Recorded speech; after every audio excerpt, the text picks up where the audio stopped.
Hola, buenas tardes, buenos días, buenas noches. No sé en qué momento van a escuchar este video. La idea es que quede para ustedes a modo de ir cerrando la programación, la planificación que se tenía programada, por así decir, que hemos cumplimentado bastante, más del 85, casi 90%. Nos faltarían algunos detalles, pero dentro de todo está todo llevado a cabo. Gracias a las tecnologías que pudieron ir brindando algunas cuestiones de ir haciendo, adelantando como este video.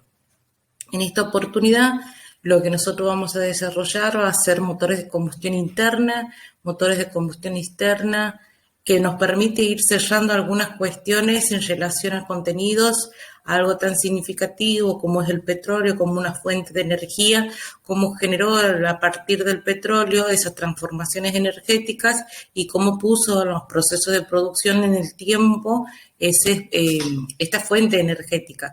También así la combinación de sistemas tecnológicos en relación a los sistemas mecánicos, neumáticos, hidráulicos, que nos permitieron ir abordando y el desarrollo integral que está visibilizado a través de los motores, que lo vamos a ir viendo. Ustedes pueden identificar muchas cuestiones de relaciones y de variables entre ellos.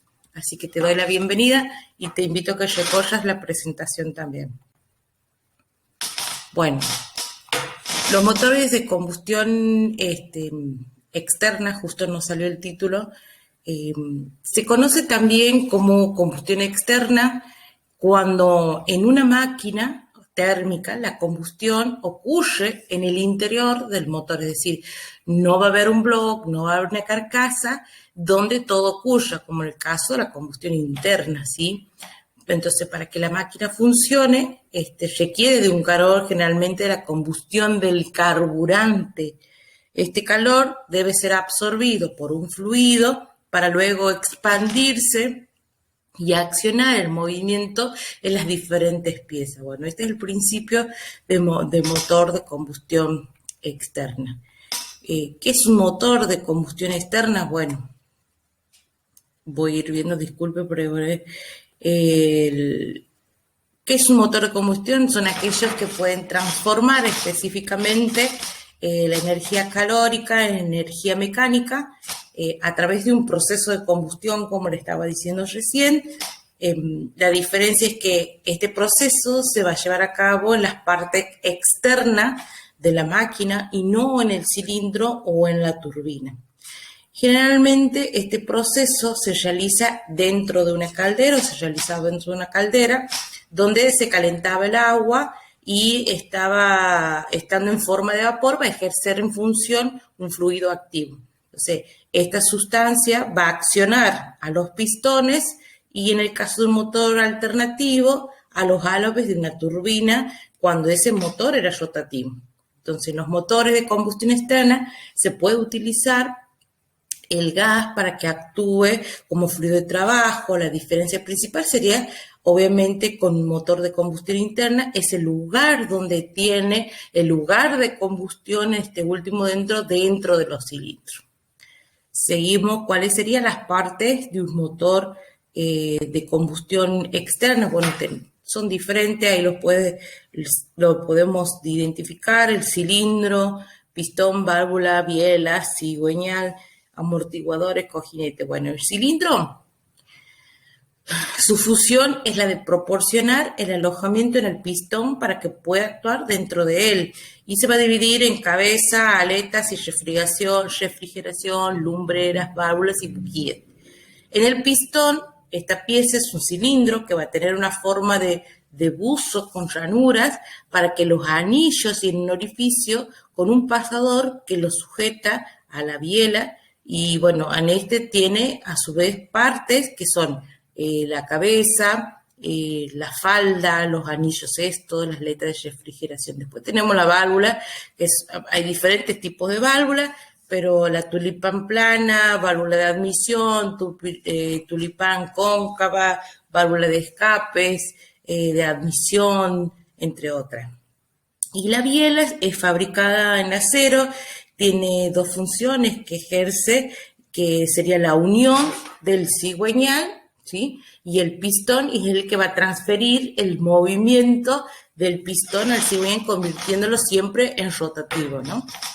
Luego tenemos el cigüeñal, que va a recibir el movimiento rotativo de la biela, y tiene sus partes que serían el muñón, el eje, el flanco, el contrapeso, la prolongación, los amortiguadores dinámicos también.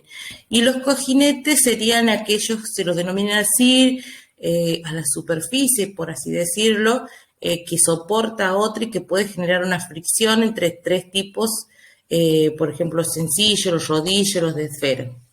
Bueno, aquí le presento una de las primeras imágenes, cómo serían estas partes de estos elementos dentro de un motor de combustión externa y cómo irían trabajando, como observan ahí, de manera simultánea, de manera sistémica, el generador, la electricidad, cómo va a generar la correa, va a estar en movimiento constante que va a permitir a las ruedas generar el movimiento.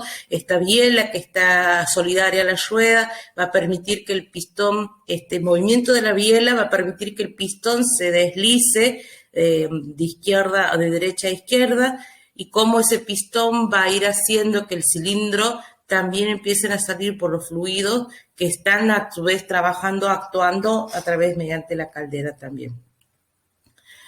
Estaría bueno saber cómo funciona un motor de combustión externa. Bueno, prácticamente creo que en el dibujo anterior lo dije de manera muy sencilla, que al alumno nosotros tenemos que considerar partes simples, sencillas, no complejizar, sí considerar cuáles son estas partes. Obviamente que motores de combustión yo puedo enseñar en una escuela técnica, puedo enseñar en educación secundaria, en tecnología de las energías, que creo que está en cuarto, quinto año, y en la modalidad de bienes y servicios que puedo trabajarlo también, ¿no? ¿Cuál es, cómo funciona el motor de combustión externa? Bueno, aquí tenemos, vamos a ver, bien. La combustión viene a ser el proceso donde el aire se va a expandir ante el aumento de una temperatura determinada y procese que va a seguir elevar la presión. Mayor temperatura eleva la presión. La expansión sería cuando sube la presión y se activa el pistón hacia arriba. Es decir, este movimiento del pistón va a arrastrar a la manivela y la energía depositada en la rueda hace que las manivelas giren. Bueno, sería de manera transversal lo que he explicado hace rato en el gráfico anterior. Luego también tenemos, que no estaba en el gráfico anterior, la refrigeración, que es cuando el aire se va a trasladar al espacio frío de la máquina, disminuyendo así la presión. Y la contracción, que viene a ser el último paso al aire, el aire se contrae, lo que hace que el pistón se va a elevar cada vez más. Algunas de las características del motor de combustión externa, que su fuente de alimentación es una fuente externa, se puede utilizar en los procesos de combustión convencional, como combustibles fósiles, o en el proceso industrial de pérdida de calor o por la energía solar. El proceso se ejecuta siempre de manera sigilosa y silenciosa, no produce sustancias contaminantes, solo el vapor de agua que se va a ir generando dentro de la caldera. Bueno, es importante que puedan reconocer cada una de las partes y cómo el movimiento de la rueda va a ser y cómo trabaja más allá del motor y de sus principios. Es aquí importante destacar cómo son los movimientos y cada uno de estos movimientos, la energía que se transforma, potencial, mecánica, cinética, gravitatoria, entre otras, cómo va transformando entre un proceso y otro, ¿no? Bueno, aquí lo que hace rato estábamos hablando, los motores de combustión externa, cuáles serían estos pasos de los tiempos, por así decirlo, que era la combustión, la expansión, la refrigeración y la contracción. Así ya lo hemos hablado, así que vamos a pasar algunas de las otras líneas. Sería de otra visión, desde otras perspectivas, cómo está trabajado, porque ustedes pueden representar y poder graficar y explicar a sus estudiantes de distintas maneras, los motores también. Hay muchísimas gráficas que ustedes pueden ir trabajándolo a su vez también, ¿no? Sí es importante poder decir que la máquina de vapor es una máquina, es un motor de combustión externa, tiene energía calórica, mecánica, transforma el vapor, en vapor todo el proceso de combustión que es realizado fuera del motor. El vapor de agua es el encargado de realizar el trabajo de mover y generar las turbinas en sí. Y también es importante decir quién inventó la máquina de vapor, no decir quién específicamente, hay que al alumno hay situarlo, no solamente aquellos que hayan patentado, sino aquellos que han generado previamente, que data mucho más allá de watts, sino la primera máquina, por así decirlo de manera conceptual, fue creada por Herón de Alejandría en el siglo I, pero no era, tenía un principio similar. La máquina se denominaba eolípila y estaba formada por una cámara que tenía dos tubos y el vapor entraba en la cámara y era despedido por los tubos a su vez. Entonces generaba el movimiento de rotación. La primera máquina de vapor de uso práctico fue creada por un herrero, se llamaba Thomas Newcomen, en el año 1710-12, y tenía la finalidad de mejorar el rendimiento de las bombas de agua en las minas. No encastro el video con la presentación. Y así generar, obviamente, todo producto tecnológico tiene para mejorar la vida, pero también para mejorar la rentabilidad, sus procesos productivos, mejorar su eficiencia y su eficacia.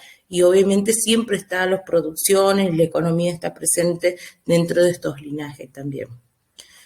Bueno, creo que en esta primera parte está bueno sí decirle, comentarle acerca de la máquina de vapor, las turbinas de vapor. Aquí les presento una de las máquinas turbinas de vapor. No están muy lejos de lo que nosotros a veces imaginamos. Ahí pueden ver cómo son los sistemas de turbina, cómo están las roscas, cómo están relacionadas, cómo es el proceso dentro de esta turbina. Si bien conceptualmente manejamos un procedimiento, en la práctica real prácticamente, mire, tiene el tamaño, las dimensiones, no son distintas a las que nosotros nos imaginamos.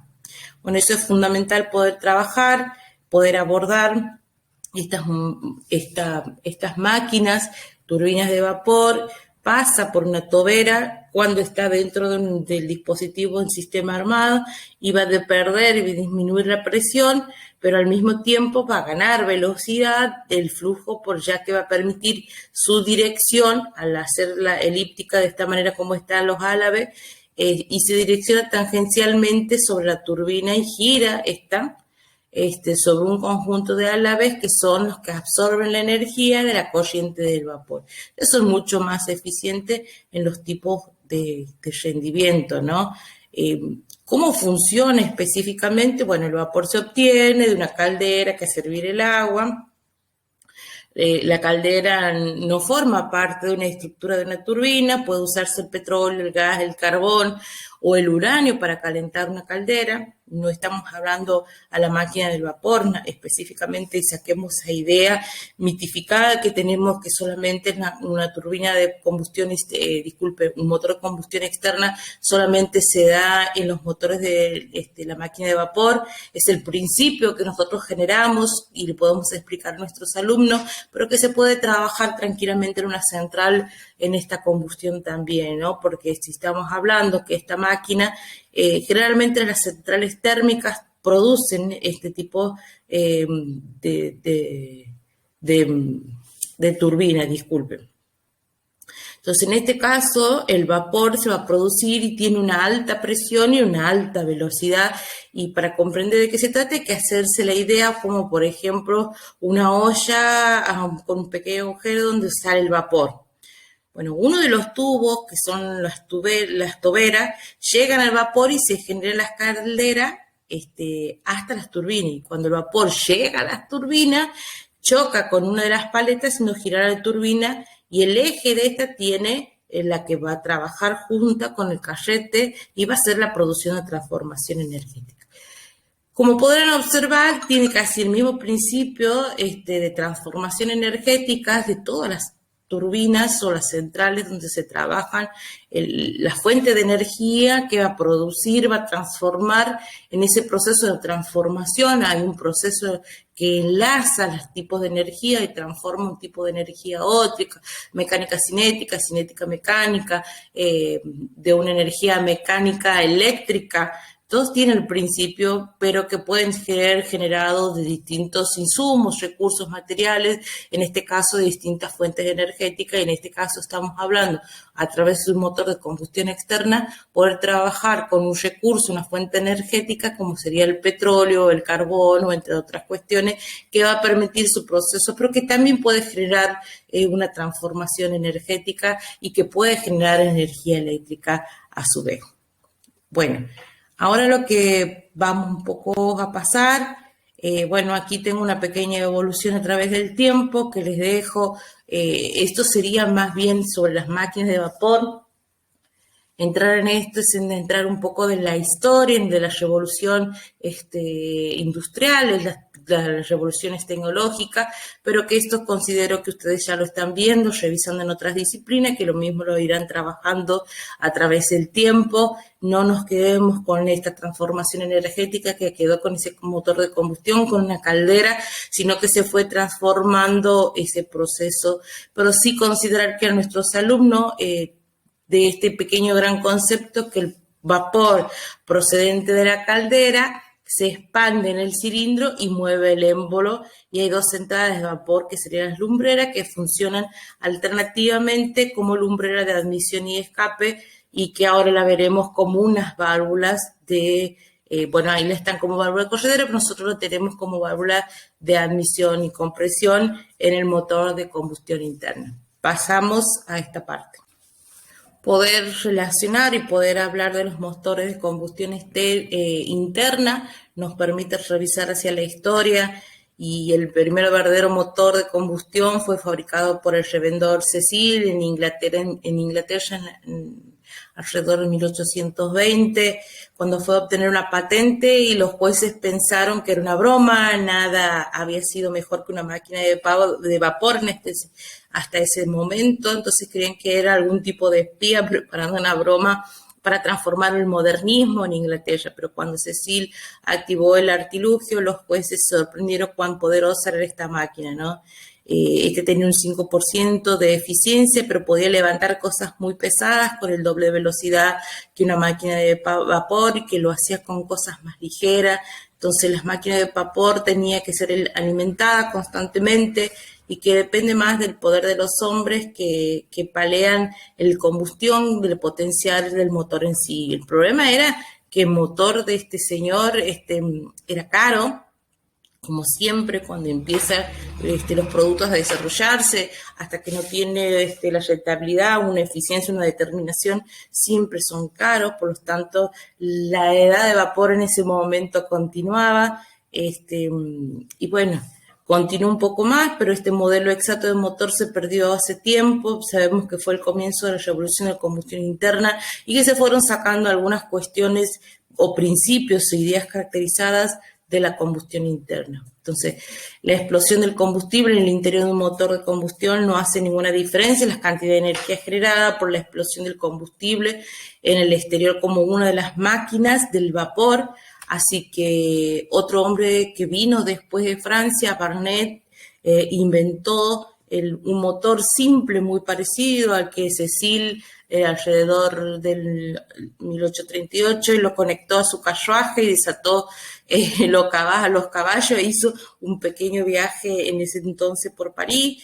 Después de eso, muchos motores fueron vendidos por una gran variedad de razones, porque podía demostrar, no mitificar o generar en conceptos, sino podía desarrollar o podía activarlo, vamos a decir, ¿no?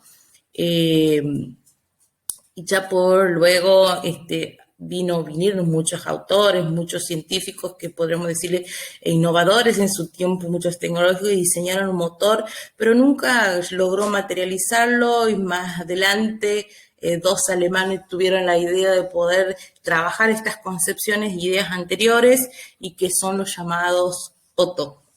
y Leijin hicieron como ajuste y obtuvieron ajuste de los anteriores y obtuvieron su patente en Estados Unidos.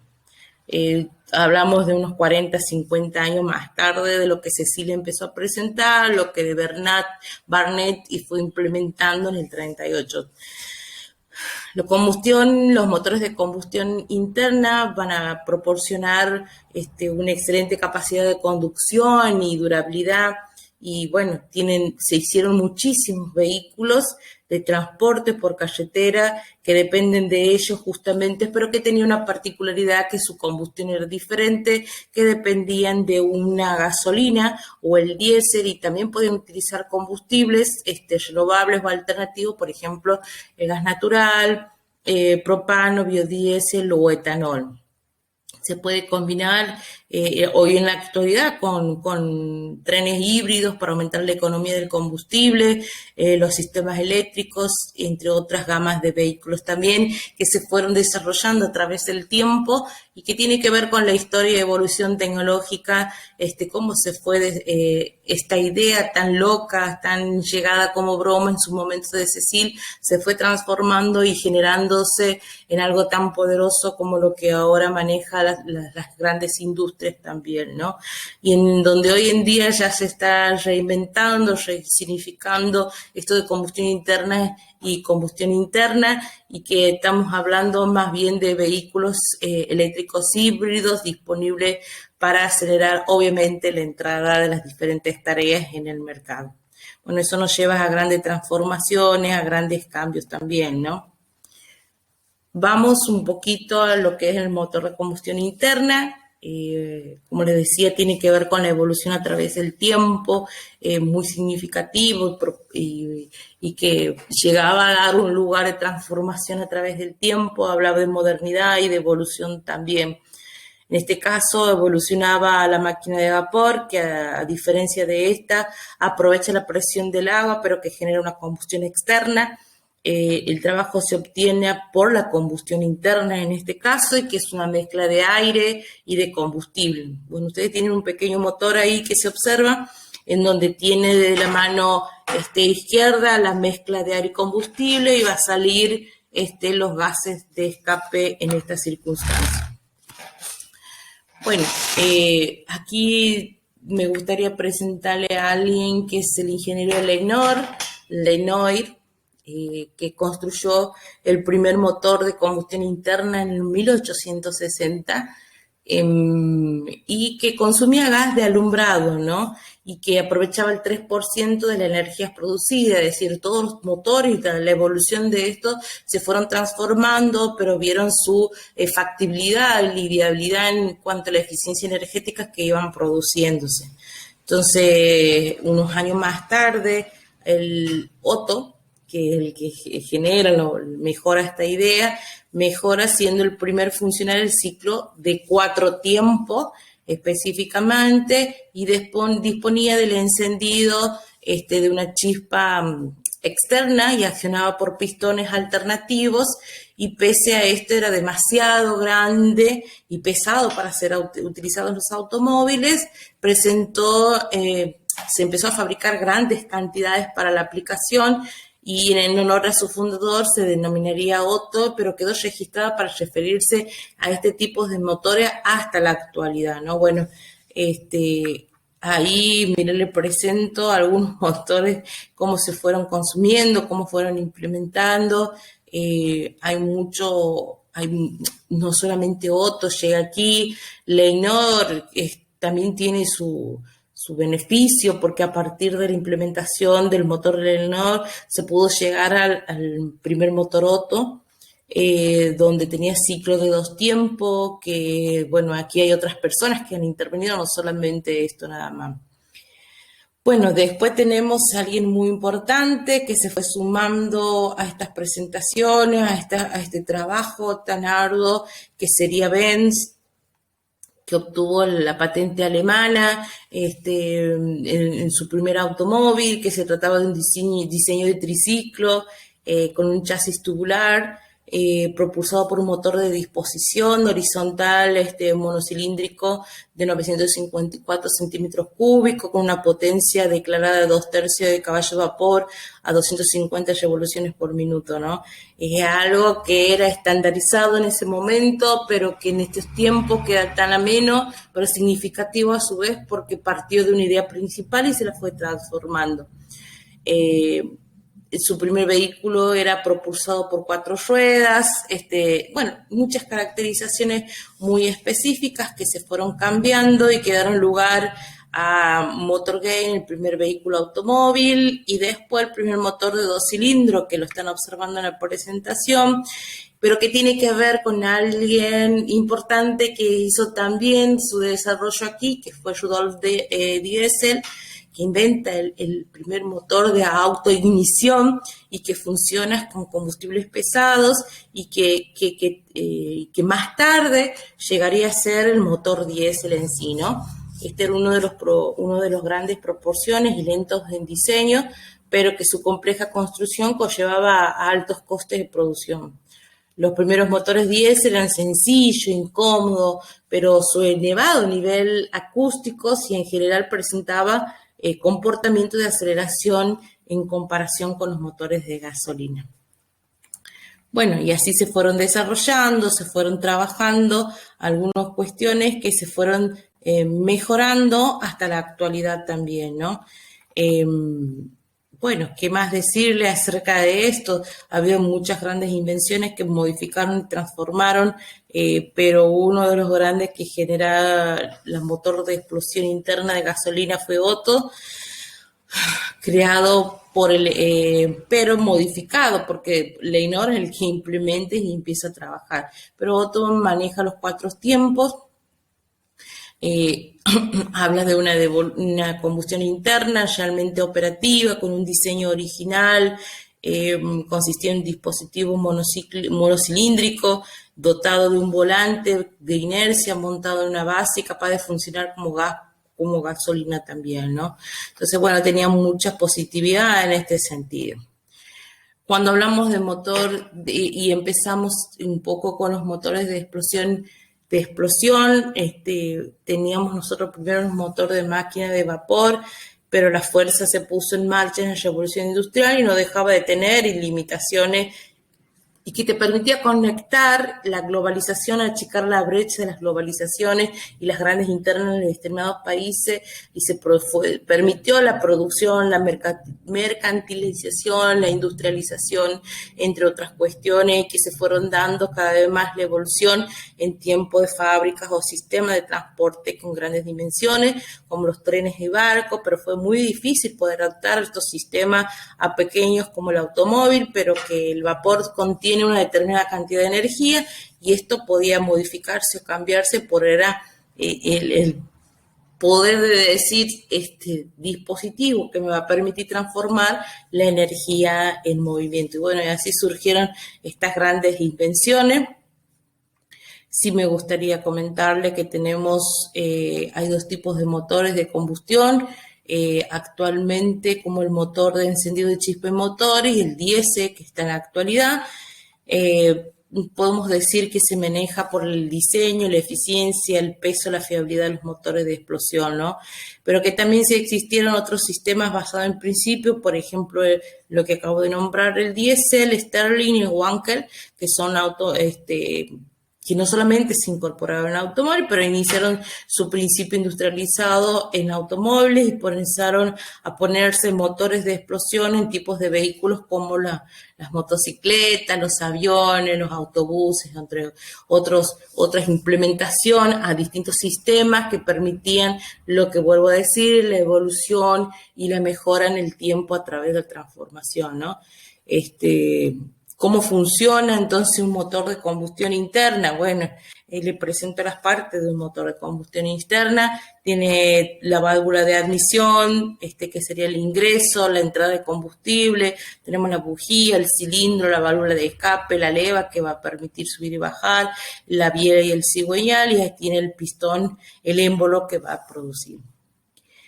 ¿Cómo funciona un motor de combustión interna específicamente? Bueno, la combustión es un proceso químico que eso desde energía lo tenemos que saber, basado para liberar energía de una mezcla de combustible y aire, y el motor de combustión interna, el encendido y la combustión del combustible, se produce dentro del propio motor en sí, que es lo que veníamos hablando y veníamos desarrollando hasta ahora, ¿no?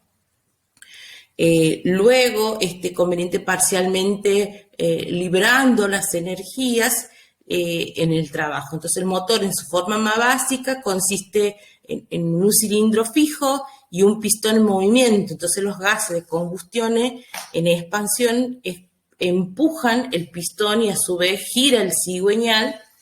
Bueno, vamos a presentarlo mejor de esta manera. Aquí tienen ustedes las válvulas de entrada, la válvula de salida, tenemos el pistón y cómo el pistón va a subir o a bajar a través del movimiento que estamos hablando. Entonces decía que los gases de combustión, de expansión, empujan el pistón y a su vez al empujarlo va a mover el cigüeñal. Hagan de cuenta que mi codo es el cigüeñal en esta última instancia. A través del sistema de engranaje en el tren motriz, el movimiento va a impulsar el movimiento de las ruedas en sí y que va a permitir el deslizamiento, el movimiento, es decir, del vehículo en sí, ¿no? O de otra máquina, no solamente, no tenemos que referenciar que los motores específicamente eran, o los motores de combustión externa a las máquinas de vapor, y los motores de combustión interna se refieren a los motores de vehículos, sino a las grandes aplicaciones de máquinas que también podemos implementar y desarrollar, y eso es un concepto que tenemos que trabajarlo con nuestros estudiantes. Hay dos tipos de combustión interna en producción, el motor de gasolina con encendido por chispa y el motor diésel que es encendido por compresión. La mayoría de estos son motores de 4 tiempos, lo que significa que se encuentran en 4 carreras el pistón para completar un ciclo, el ciclo incluye estos 4 procesos y que son, como ustedes están viendo ahí, que es la admisión, la compresión, la combustión, la carrera y la potencia y escape. Entonces la gasolina enciende por un encendido por chispa y los motores de diésel encendidos por compresión difieren en cómo suministran y encienden el combustible en sí. Entonces en un motor encendido por chispa, el combustible se mezcla con el aire y luego se incorpora al cilindro, ¿sí? Durante el proceso de admisión, después que el pistón comprime la mezcla de combustión y el aire. Entonces, la chispa lo enciende y provoca la combustión. Y la expansión de los gases de combustión empujan el pistón durante la carrera de potencia también.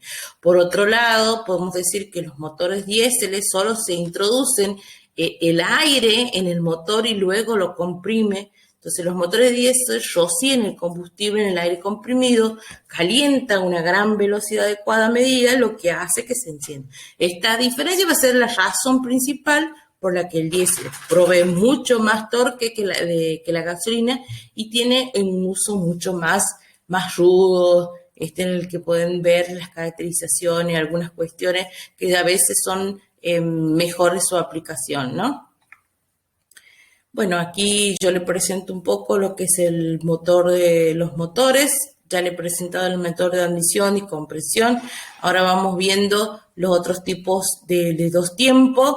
Aquí tenemos otros del diseño que tiene también. Tenemos compresión y aspiración, y porque va a ingresar, es decir, el pistón va a ascender y va a comprimir la mezcla de aire, combustible y aceite que está en el cilindro, y de esa forma, de manera simultánea, constante, se va a crear la aspiración y se va a llenar el cárter con una mezcla de carburante.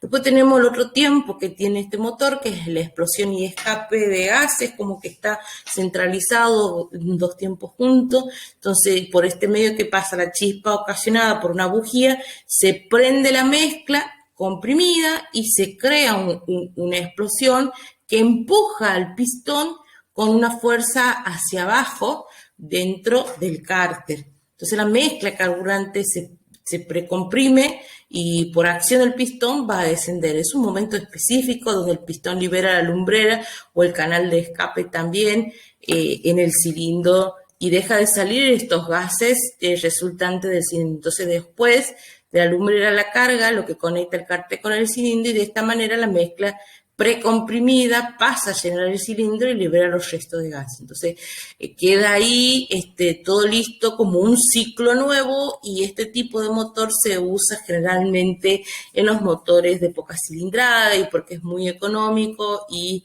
obviamente en su construcción, su factibilidad es mucho más simple y sencillo que los demás. ¿Qué tiene de diferente? Que tiene una eficiencia, que tiene un rendimiento térmico o eficiencia de un motor de ciclo Otto, que va a depender de la relación de la compresión que posee, y como venimos viendo, proporcionada, existente entre el volumen máximo y mínimo que contiene la cámara de combustión. La proporción puede ser entre los motores modernos. Bueno, creo que es mucho contenido para que lo vayamos viendo, es muy importante y fundamental, pero llegamos hasta aquí y es muy agradecida por su atención. Es un tema muy interesante que lo podemos seguir trabajando en otro espacio curricular, seguramente en años que vienen, o poder generar el aporte para la construcción y poder significar algunos trabajos de la evolución de la tecnología a través del tiempo, cómo han mejorado estos dispositivos, cómo se han transformado para el desarrollo tecnológico de la humanidad, para venir a trabajar y superponer algunas cuestiones que tienen que ver, como yo siempre digo, desde los ejes transversal de la economía, de la política, de lo social, de lo cultural, pero como estos dispositivos tecnológicos han transformado, han evolucionado a través del tiempo, y que ha generado una edad hacia otra, y que ha permitido la resignificación de muchas prácticas industriales, y que ha permitido la movilidad, y que prácticamente, no digo que todos lo tengamos un vehículo, pero disponemos por lo menos o conocemos lo que era antes tan lejano un sueño o una broma, como Cecil empezó a implementar en su primera producción. Bueno, un gusto con 37 minutos, los dejo. He hablado rápido, pido disculpas, pero era una manera de llegar hacia ustedes. Cariños.